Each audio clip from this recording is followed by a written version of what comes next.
அங்க ப்ரொஜெக்ட் ஆயிட்டு இருக்கிறது உன்னோட experiment. You have seen it till the end. எதுக்கு? அங்கதான்டா இருக்கு real twist. none other than my son Surya.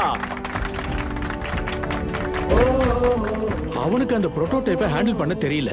So it has become a disaster. அவனால உன் டைட்டில் மட்டும் தான் காப்பி பண்ண முடிஞ்சது, டேலண்டே இல்ல.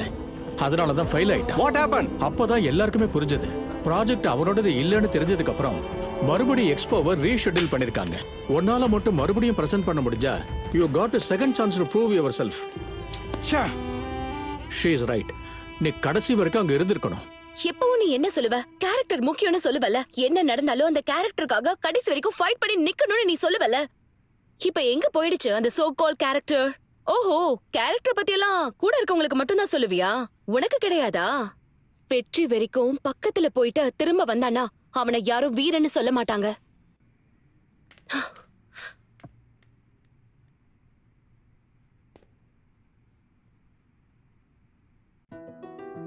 அப்போ எனக்கு புரிஞ்சது உமாதேவியை நான் எவ்வளவு லவ் பண்றேன்னு.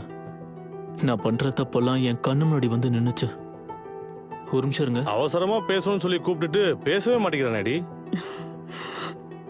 மாப்பிள்ளை ஏதோ அர்ஜென்ட்டா பேசணும்னு சொன்னீங்க, எங்களால ஏதோ தப்பு நடந்துச்சா? தப்பு எதுவும் உங்க சைட்ல இருந்து நடக்கல அங்கிள். என்னாலதான் தப்பு செய்யக்கூடாதுன்னு நினைச்சு தப்பு பண்ணிட்டேன். யாரோ செஞ்ச தப்ப நான் சரி செய்யலாம்னு நினைச்சேன். அந்த ப்ராசஸ்ல நான் பெரிய பெரிய தப்புகள் பண்ணிட்டேன். டேய், டைம் இல்லன்னு சொல்லிட்டு இருக்கோம், சீக்கிரமா சொல்லி முடி. அம்மா, அது வந்து நான் எனக்கு இந்த கல்யாணத்துல இஷ்டம் இல்ல. என்னடி சொல்ற? என்னாச்சுமா? என்னம்மா ஏதோ ஜோக் அடிக்கிறியா? மாப்பிள்ளை ஏதோ இப்ப பேசணும்னாரு. Ladies first uncle.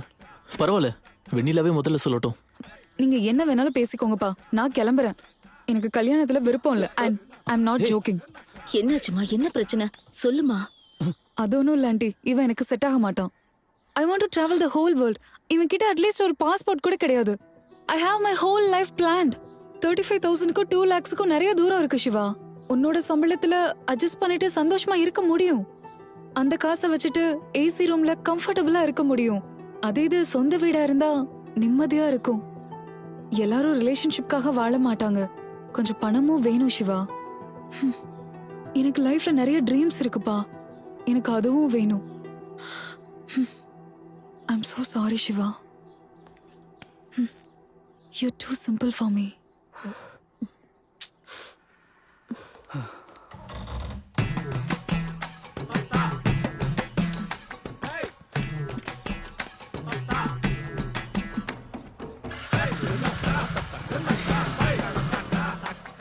I think I need to leave uncle.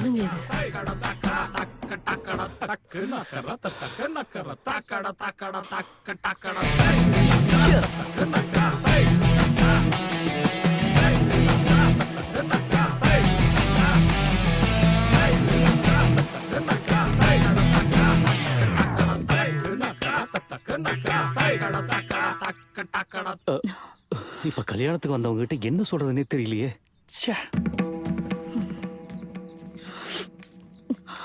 அந்த ஜோசியர் அப்பவே சொன்னாரு இவனுக்கு தோஷம் இருக்கு, பரிகாரம் பண்ணணும்னு. என் பேச்சை யாராவது கேட்டாதானே? இப்ப பாருங்க, கல்யாணம் நின்னுடுச்சு.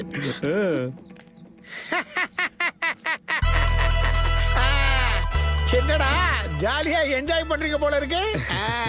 அதான்டா, பக்கத்துல இருக்கவங்க கஷ்டப்பட்டா நாம சந்தோஷப்படுவோம், அதையும் சொந்தக்காரங்க கஷ்டப்பட்டா நமக்கு சந்தோஷம் தானே. இந்த சந்தோஷமான நேரத்துல நாம பார்ட்டி பண்ணி என்ஜாய் பண்ணலாம் வாங்க. டைம் என்னடா ஆச்சு? 5:30 மாமா. 5 மணிக்கு மேல தண்ணிய போட்டாலே அது ஒரு சுகம் தான்டா. ஊத்து. ஜாலியா ஒரு பந்தயம் போடலாமா?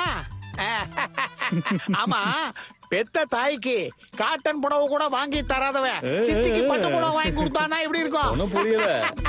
அதான்டா, சீதாராமனை பத்தி தான் சொல்லிக்கிட்டு இருக்கேன். காளை மாட்டுக்கிட்டயே பால் கறக்கிற ஆளுடா அவன். அந்த மாதிரி ஆளு நல்லது செய்யறான்னு சொன்னா நாம நம்ப முடியுமா?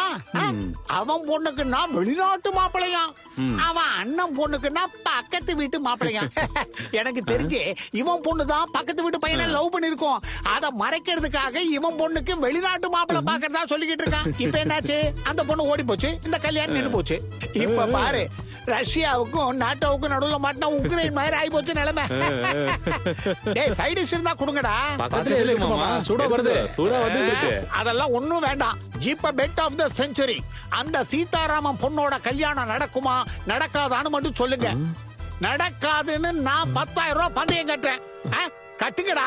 யாருக்கு தைரியம் இருக்கு? பந்தயம் கட்டுங்க. மாமா மாட்டிக்கிட்டாரு. டேய் சொட்டத்தல, பந்தயத்தை யார்கிட்டயும் போடாத, என்கிட்ட போடா. இப்ப பந்தயம் கட்டுற. என் பொண்ணு கல்யாணம் நடக்கும், நிச்சயம் கல்யாணம் நடக்கும். எந்த கொம்பம் வந்து இந்த கல்யாணத்தை தடுக்கிறான்னு நானும் பாக்குறேன். சைடிஸ் நல்லா நல்லா எரியுது போல இருக்கு. டேய் இப்பதான்டா பார்ட்டி ஸ்டார்ட் ஆயிருக்கு. என்ஜாய் பண்ணுங்க.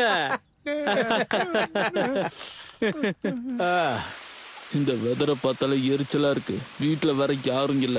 கல்யாணம் ஆகிற வரைக்கும் இந்த கிளப் ஹவுஸ்ல இருந்து யாரும் வர மாட்டாங்க. உன் மூட் ஆஃப்க்கு உனக்கு ஒரு நல்ல ட்ரீட்மெண்ட் கொடுக்குறேன். லவ் ஃபெயிலியர் ஆனாலும் லைஃப் ஃபெயிலியர் ஆனாலும் இவ்வளவு என் கண்ட்ரியோட எக்கனாமிக்கல் ஃபெயிலியர் ஆனாலும் கை கொடுக்கறது தான்டா.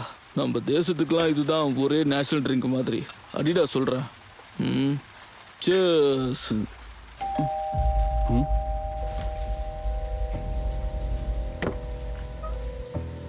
என்ன குடிக்கிறதுக்கும் நீ ஆரம்பிச்சிட்டியா? பார்ட்டி பண்ணிட்டு இருக்கியா? என்ன பிரச்சனை உனக்கு? என்ன ஃபர்ஸ்ட் டைம் நிம்மதியா சரக்கு கூட அடிக்க விட சரி, மாட்டியா? நீ எப்படி வேணா போ. உனக்கு தான் எல்லாம் தெரியும்ல. நீ கரெக்டா, என் அப்பா கரெக்டா?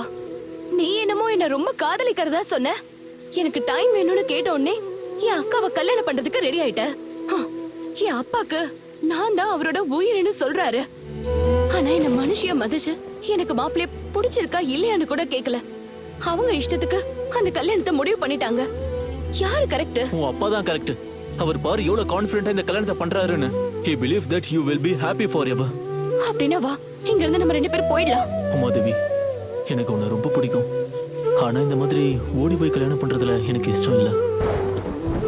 முதல்ல போய் நம்ம கல்யாணம் பண்ணிக்கலாம். இப்போதைக்கு இதுதான் கரெக்ட். அப்புறமா என் அப்பா கிட்ட பேசி நானே கன்வின்ஸ் பண்றேன். சரி வா, உங்க அப்பாவோட பெர்மிஷன் வாங்கி நம்ம ஓடி போயிடலாம் வா. ஐயோ, என் அப்பா கிட்டயா? பாத்தியா, நீ பயப்படுற. நான் எந்த தப்பும் பண்ணல, அதனால பயப்பட வேண்டிய அவசியம் இல்ல. தைரியம் இல்லாத காதல் உயிர் இல்லாத உடம்பு மாதிரி உமாதேவி. முன்னாடி போய் நின்னா ஒன்னும் தலையை எடுத்துட மாட்டாங்கல்ல. போய் போராடு. இல்ல நீ உங்க அப்பா பார்த்த பையனே போய் கல்யாணம் பண்ணிக்கோ போ.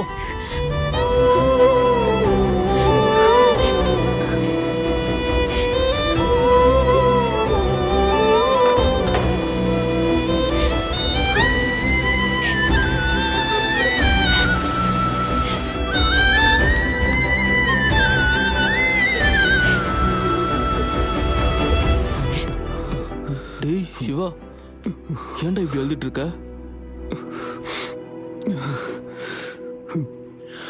டேய் கிருஷ்ணா, என்னடா? நான் எப்பவுமே எங்க அம்மா கிட்ட சொல்லிட்டு இருப்பேன்லடா, என்ன என் கேரக்டர் பிடிச்ச மாதிரி ஒரு பொண்ணு வேணும்னு. பாவுண்டா அந்த பொண்ணு. அந்த மாதிரி ஒரு பொண்ணு நான் அப்படியே விட்டுட்டு வந்துட்டேன்டா. நான் செஞ்சது கரெக்டாடா? முதல்ல ஒரு பெக்க போடு, அதுக்கப்புறம் எல்லாம் சரியாயிடும். அடு.